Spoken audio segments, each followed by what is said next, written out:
Bismillahirrahmanirrahim. Assalamualaikum warahmatullahi wabarakatuh. Perkenalkan, nama saya Lailatul Badriah SSI MSc. Saya merupakan dosen di Prodi D3 Farmasi, Kampus Akademi Farmasi Kusuma Husada Purwokerto.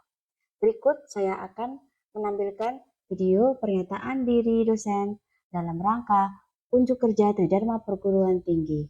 Selamat menyaksikan. Pada video pengajaran kali ini, saya akan memaparkan salah satu mata kuliah yang saya ampu di kampus Akademi Farmasi Kusuma Husada Purwokerto, yaitu mata kuliah Kimia Organik.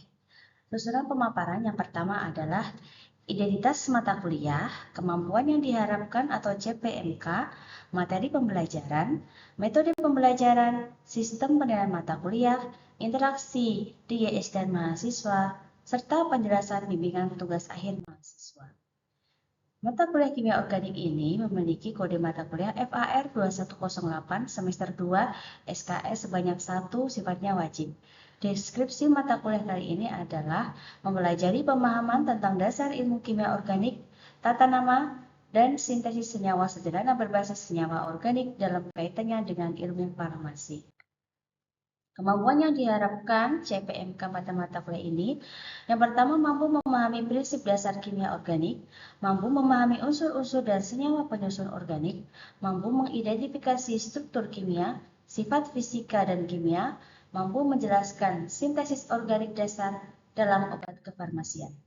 Materi pembelajaran yang saya sampaikan pada mata kuliah kimia organik ini 16 pertemuan, di mana 2 pertemuan untuk UAS dan UTS. Pertemuan pertama, di mana saya akan menjelaskan tentang kontrak perkuliahan dan juga materi yang akan disampaikan selama 1 semester ke depan.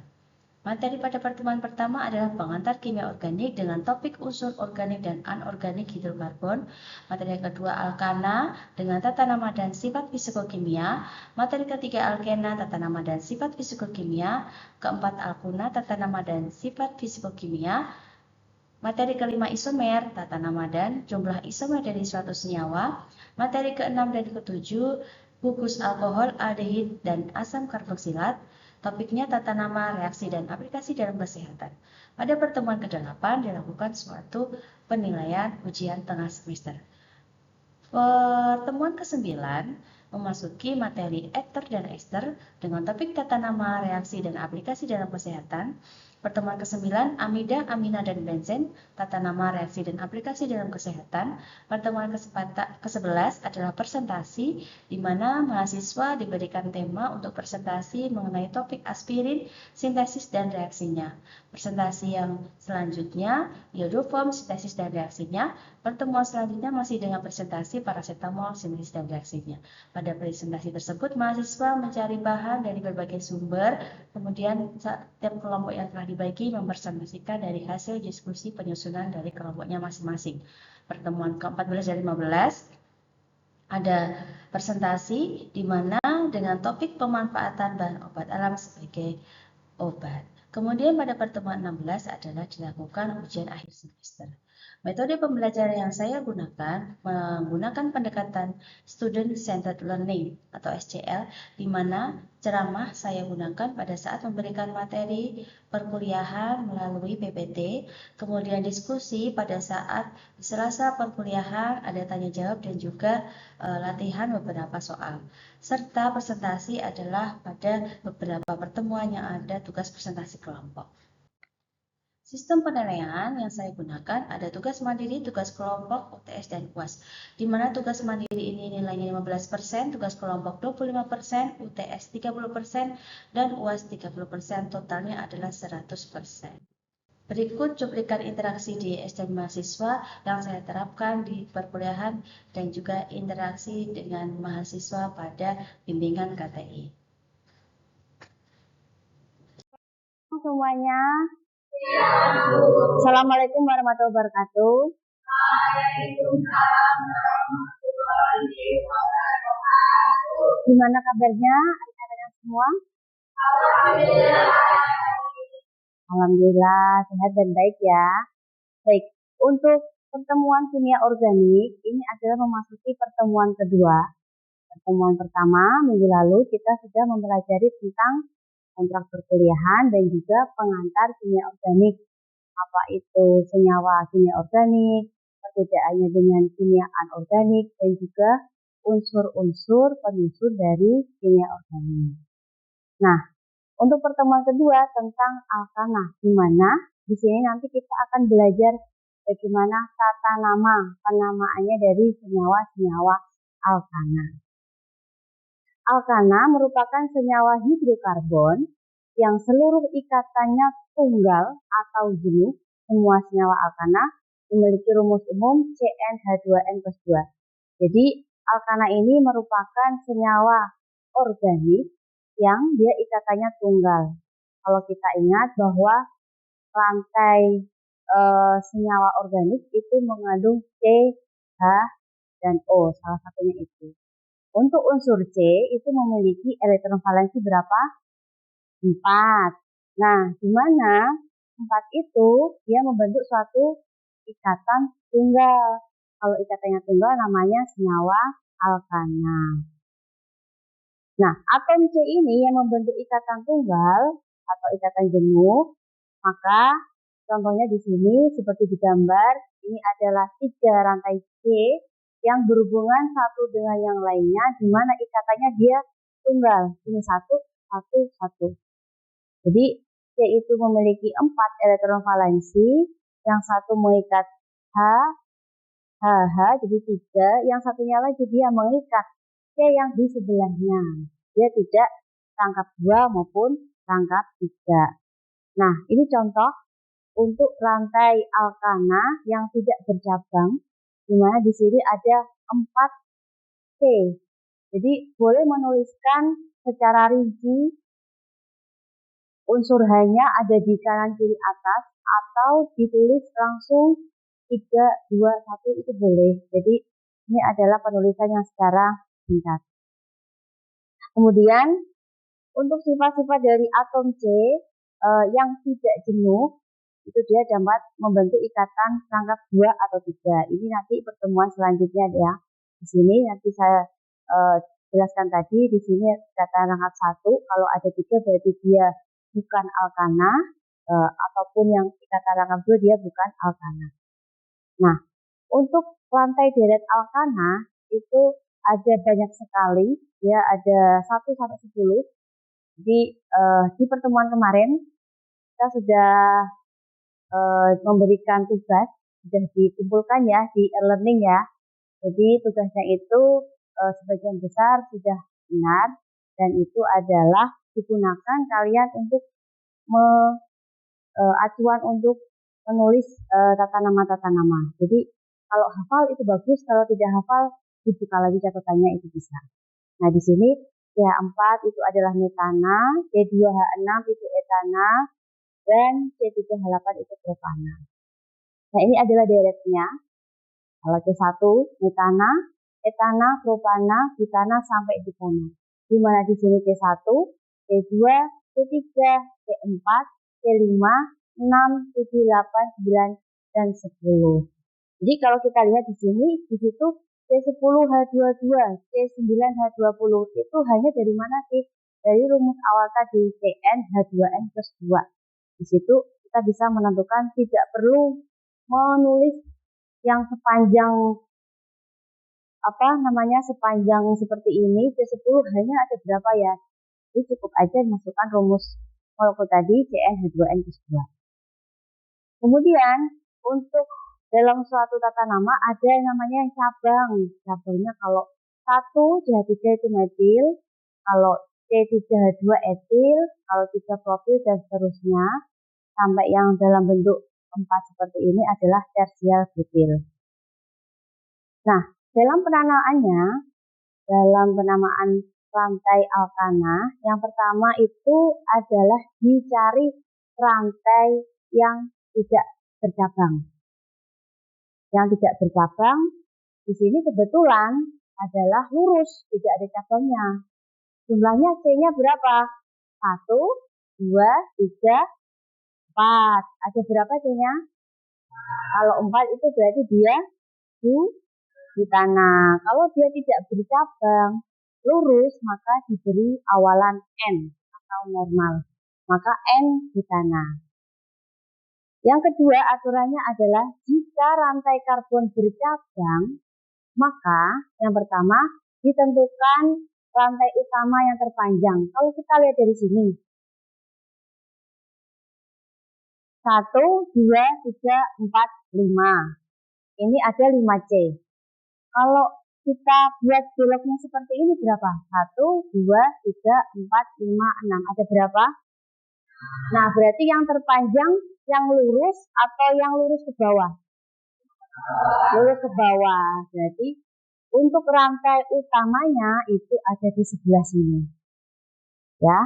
Jadi kita sudah dapat menentukan satu, yaitu rantai utamanya. Setelah itu kita cari atau di tabel yang tugas kalian buat, kalau C6 itu namanya apa? Kalau C6 namanya apa?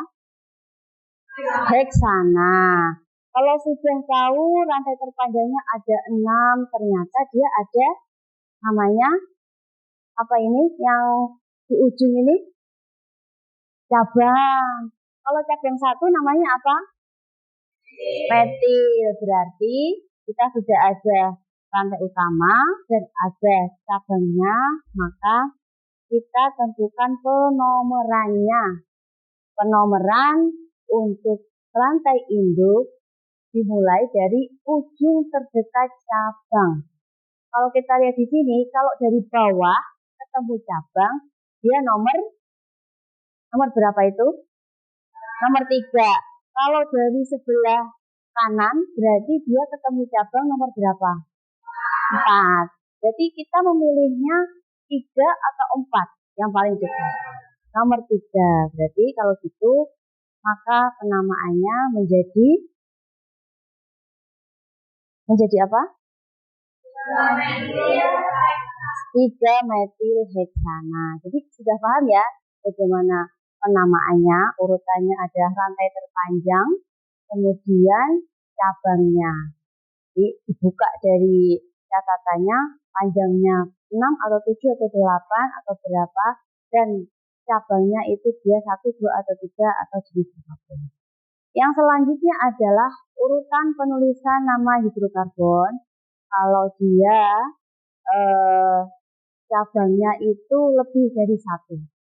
Nah, di sini contohnya di mana dia ada 6 rantai utamanya.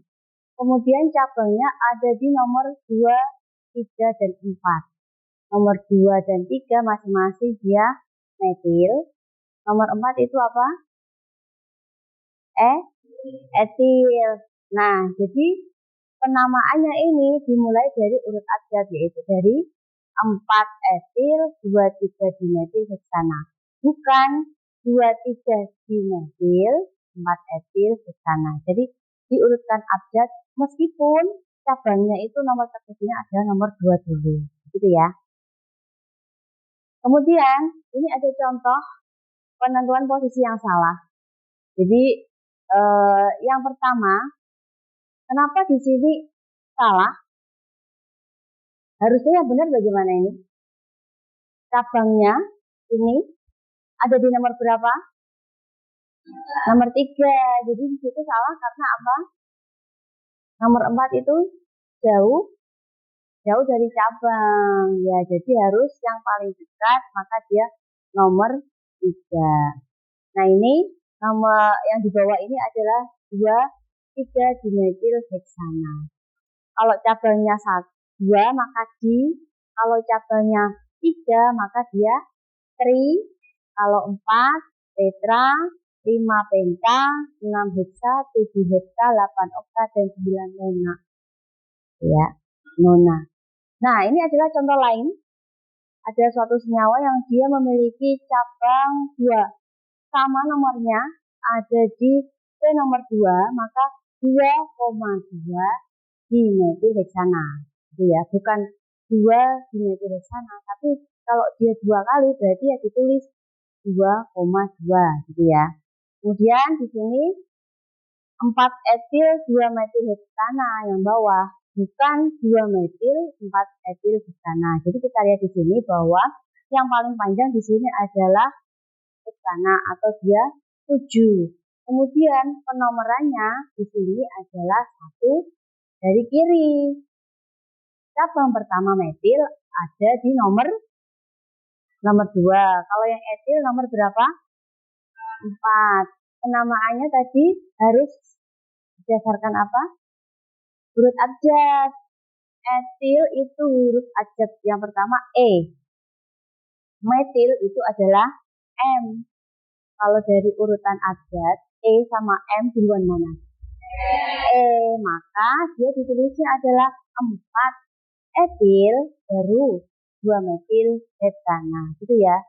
Bukan 2 metil 4 etil heptana. Ya, di sini sudah saya siapkan. Ada 4 latihan soal yang dikerjakan dari berdasarkan pemaparan saya tadi materinya. Silahkan, ada yang bisa mengerjakan? Ya, silahkan maju, Mas. Setelah Mas Angga, ya bisa dipersiapkan, boleh. Nanti satu-satu ya. Yang 2 yang lainnya, yang satunya, apa? Oh iya, nunggu ini ya, videonya.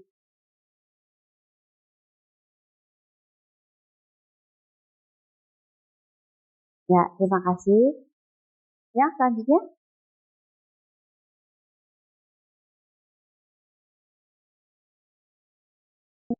Ya, silahkan.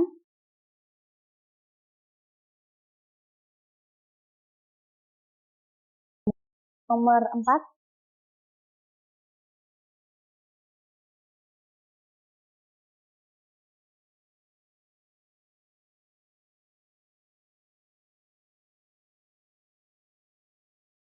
Terima kasih, silakan duduk kembali. Saya koreksi dulu, kita bahas bareng-bareng. Untuk yang nomor pertama, di sini ada C-nya 4, 1, 2, 3, 4. Ada di nomor 2 berupa cabang metil, namanya 2 metil butana. Oke, betul ya. Yang nomor 2, 1, 2, 3, 4, 5, 6. Cabang yang ada di nomor 3 metil, namanya 3 metil heksana. Oke, betul. Yang nomor 3, jadi yang terpanjang, yang melengkung ke atas bukan yang lurus, karena yang lurus dia hanya berapa ini? 1, 2, 3, 6. Kalau yang ditekuk ke atas ini dia 7. Yang paling panjang adalah yang 7. Jadi dipilihnya adalah 2, 3, 2, 3, 5 trimetil heksana. Betul. Yang nomor 4, ini ada 6, nomor 2 dan 4 trimetil heksana. Oke. Ada pertanyaan mungkin yang lainnya? Selain yang maju ke depan, apakah sudah bisa memahami yang saya sampaikan, materi tentang alkana, bagaimana penamaannya, tata caranya, sudah paham? Baik, kalau demikian pertemuan kali ini. Saya ucapkan terima kasih. Selamat siang. Wassalamualaikum warahmatullahi wabarakatuh. Waalaikumsalam warahmatullahi wabarakatuh. Terima kasih. Sama-sama. Bimbingan bab 4 ya, Mbak?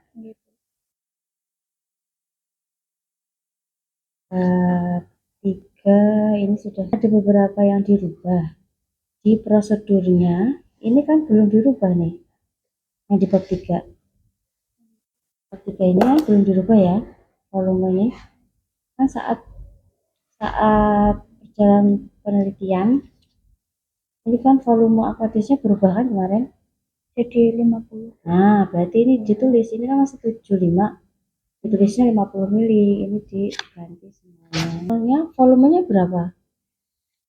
Ini ditulis hanya etanol 96%. Volumenya berapa? 1 liter lebih, Bu. 1 liter tepatnya berapa? 1250. Nah, ditulis aja 1,25 liter ya. Ya, ditulis aja. Terus kemudian ini 250 apa? 250 gram. Satuannya ditulis gram. 42,29% ya. Jadi sudah bagus sesuai dengan farmakope minimal 10%. 10%. Nah, ini hanya dari Sulaiman. Ditambahkan dari Farmakope itu juga 10% kan, karena kan ini adalah keilmuan farmasi. Derajatnya ya, kalau penulisan derajat itu 75 spasi derajat terus Celsius. Ini nggak ada derajatnya kan. Terus kemudian lotion anti nyamuk, jadi boleh pilih apa, berbagai merek, entah Sovel, entah apa gitu. Nah, itu sebagai kontrol positifnya gitu ya. Jadi ini bisa dibandingkan. Kalau ini yang kontrol negatif, nah kontrol positifnya ini ditambahkan gitu ya. Jadi bentuk, bau, warna, tekstur semuanya sama, diukur dengan semua sampel, kontrol positif sama semua formulasi. Nanti kontrol positifnya ini ya tulis aja kontrol positif gitu ya. Ini huruf besar. Uji tipe lotion. Minyak dalam air. Tahu kalau lotion formulasimu minyak dalam air dari mana? Kemarin pas kamu penelitian. Dari jurnalnya, Bu. Membuktikannya ini loh dengan apa? Pakai apa? Belum dilakukan. Belum. Coba ya, ini bisa pakai kertas. Itu lotionmu ditaruh di atas kertas. Nanti ditunggu 5 sampai 10 menit. Nah, nanti kan bisa diterawang tuh. Kalau dia minyak, kan pasti dia ada cincin. Nah, kan gitu. Kalau dia air, berarti dia apa? Dia kering kan? Dia nggak membekas. Kalau minyak di kertas kan membekas. Nah, ini kan minyak dalam air, artinya yang komposisi terbesarnya minyak atau air? Minyak. Minyak dalam air, komposisi terbesarnya, yang jumlahnya besar, minyak apa air? Air kayaknya, Bu. Air, kan minyak dalam air, bukan air dalam minyak. Artinya nanti saat diuji di kertas kan minyaknya sedikit, karena di formulasi lotionmu ini ada emulgatornya kan, yang dia menstabilkan. Emulgator itu kan minyak dengan air bisa bergabung, tegangannya kan dia bisa kecil, jadi dia bisa menyatu. Nah, kalau ini nanti minyaknya sedikit, maka yang terukur yang di luar itu tidak ada cincin namanya minyak. Ya, tapi kalau air dalam minyak, artinya minyaknya kan banyak. Berarti ini nanti di luar ini kayak mengkilat gitu kan. Kalau di kertas, minyak di kertas kan dia akan menerawang. Jadi lingkaran itu ada minyak, tengahnya air. Kalau itu air dalam minyak. Tapi ini minyak dalam air, maka nanti harusnya di kertasmu itu nggak ada namanya minyak di luar sini tadi. Nanti difoto ya hasil itu. Ini gampang kok, cuma dioleskan gitu, didiamkan 5-10 menit, nanti diterawang. Uji hedonik. Nah, uji hedonik ini berapa orang? 15. 15 yang suka 2, tidak suka nggak ada. Totalnya berapa ini? 2. Katanya 15. Yang kan 15. Kalau 15 yang suka 2, berarti yang 13 tidak suka. Berarti sampel yang untuk F0 ini yang tidak suka banyak. Yang tidak suka 13. Ya, berarti diisi di sini. Terus formulasi 1 yang suka 8, yang tidak suka berapa? Berarti 6, Bu. 7. Kalau ini yang tidak suka 10, yang suka formulasi 2 berapa? 5. Yang formulasi 3 yang tidak suka 10, yang suka 5. Berarti uji hedonik itu total suka dan tidak suka semuanya harus 15, karena respondennya jumlahnya 15 gitu ya. Terus kemudian nah, ini kan dijelaskan formulasi S1 karena apa? Lampirannya mana? Lampirannya belum dicantumin. Nah, lampiran ya, jadi sekalian lampiran semua kegiatan, perhitungan-perhitungan itu juga dilampirkan. Nanti pertemuan selanjutnya itu kan tadi diukur ya, nanti dilengkapi lagi. Ada pertanyaan mungkin? Berarti itu ya Bu, sovelnya nanti uji pH, terus uji organoleptik gitu. Ya, yang Semuanya kontrol positif. Iya, ya pH, ya daya lekat, daya sebar, nggak pakai semuanya. daya lekat Bu. Oh, nggak ada daya lekat? Nggak Ya ada. udah itu daya sebar gitu ya. Ada lagi? Sudah Bu. Oke, nanti pertemuan selanjutnya dilengkapi lagi ya. Terima kasih ya, sama-sama. Demikian video pemaparan saya. Terima kasih. Wassalamualaikum warahmatullahi wabarakatuh.